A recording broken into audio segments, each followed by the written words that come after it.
ദൈവത്തിന് സ്തുതി. പ്രഭാതകിരണത്തിലേക്ക് സ്നേഹവന്ദനം. ഭാഗം 2391.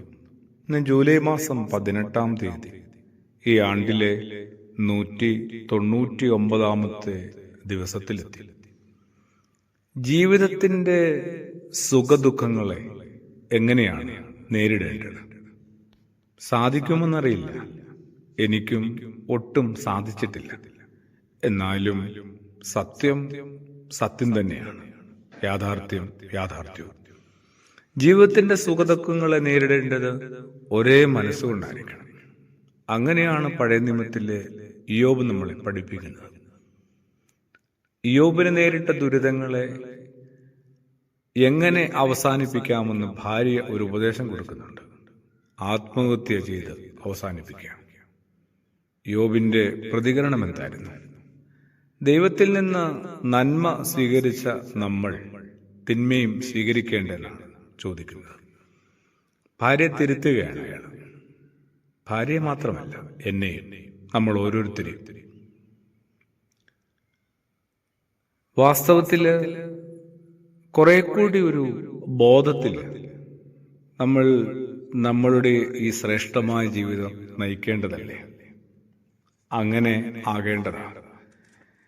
ദുഃഖങ്ങളെ നേരിടുന്നതില്, പരാജയങ്ങളെ അഭിമുഖീകരിക്കുന്നതിൽ, ദുരന്തങ്ങളെയും മറികടക്കുന്നതിലൊക്കെ വല്ലാതെ നമ്മൾ ഉലഞ്ഞു പോകുന്നുണ്ട്. കൂടെ ഒരാള് ഉണ്ടെന്നുള്ള ഒരു തിരിച്ചറിവോ ഓർമ്മയോ നഷ്ടപ്പെടുന്നത് കൊണ്ടാണോ, ഇല്ലാതായതുകൊണ്ടാണോ?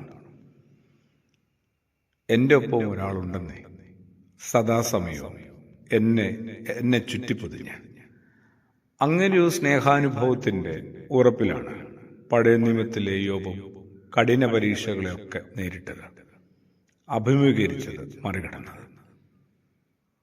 അങ്ങനെ ഒരു സജീവ സാന്നിധ്യം തന്നെയാണ് ക്രിസ്തുയേശു. സുവിശേഷം മുഴുവൻ അതിൻ്റെ ഓരോരോ തെളിവുകൾ കിടപ്പുണ്ട്.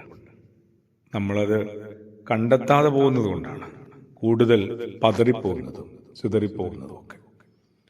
ഒരു സ്നേഹ സാന്നിധ്യം തന്നെയാണ് അത്. ചിലപ്പോൾ നിശബ്ദമായിരിക്കാം, തീർത്തും ശാന്തമായിരിക്കാം. നമ്മൾ ആഗ്രഹിക്കുന്നത് പോലെ അത് പ്രതികരിക്കുന്നില്ലായിരിക്കാം. നമ്മളെ സംരക്ഷിക്കാൻ വേണ്ടി അത് കാര്യമായ പ്രതിരോധവും തീർക്കുന്നില്ലായിരിക്കാം. എന്നാലും എൻ്റെ ഒപ്പം ഉണ്ടെന്നേ യേശുക്രിസ്തു എന്ന സജീവ സ്നേഹ സാന്നിധ്യം. അതൊരു അവബോധം കൂടിയാണ്. അതിൽ നിലനിൽക്കാനായിട്ട് ഞാനൊന്ന് ശീലിച്ചാൽ മതി.